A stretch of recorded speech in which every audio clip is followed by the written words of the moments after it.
Vladimir Putin grew up in the aftermath of the Second World War. In 1945, the US, the UK and the Soviet Union met to shape the new world. 7 years on, he was born in what was then Leningrad and is now St Petersburg. By the 70s, Putin had studied law and then joined the Russian Secret Service, the KGB. At this time, the Soviet Union's influence reached across the communist nations of Eastern Europe. And in the 80s, Putin was posted to Dresden in East Germany. From there, he witnessed the fall of the Berlin Wall, the fall of communism. This was a visceral example of people power. To Putin, though, the demise of the Soviet Union was the greatest geopolitical catastrophe of the century. And while that demise was negotiated, Putin was heading home to find a place for himself in the new Russia.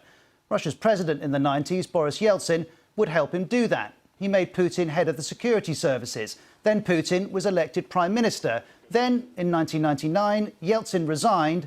Putin was president. And his way of operating was clear from the start. Tightening the grip over media was one of the first things that he did. And also the lack of genuine opposition, because his critics either have been in exile or dead or are facing prosecution. Putin's focus on his own power and wealth was relentless. By 2008, when his 2 terms were up, Dmitry Medvedev replaced him as president. But Putin became prime minister and everyone knew who was in charge. By 2012, he was back as president again. And Putin's indifference to democracy is matched by his view of sovereignty. In 2008, Russia invaded Georgia to support separatists. In 2014, Russia annexed Crimea from Ukraine. It supported separatists in eastern Ukraine. And in 2018, a former Russian Secret Service operative was poisoned in Salisbury. The UK says Russian intelligence was responsible. To Putin, the rules are for him to make. He said as much himself. I hope no one will cross Russia's red line, but in each case we are the ones who will decide where the red line is. And Russia's right to decide roots back to Putin's view of what he's seen in his lifetime. In 2015, he addressed the UN and said, instead of the triumph of democracy and progress, we got violence, poverty and social disaster. Nobody cares a bit about human rights. Putin's contempt was directed at Western democracy. We've seen, though, how little he cares for democracy in Russia and Ukraine. Despite this, years earlier, the West talked of trusting him.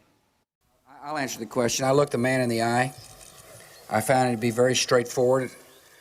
I was able to get a sense of his soul. We're getting a sense of it too this week, as we did a few years ago when Putin spoke of his childhood, telling us, 50 years ago, the Leningrad street taught me a rule. If a fight is inevitable, you have to throw the first punch. There was nothing inevitable about this week, but Ukraine has felt that first punch. A punch Putin justifies in his country's interests, but which very much serve his. And as we've watched the violence, I think back to that criticism of the West at the UN in 2015. Putin said, I'm urged to ask those who created this situation, do you at least realise now what you've done? The world is now asking the same of him, and everything about Putin's life suggests, yes, he does realise what he's done.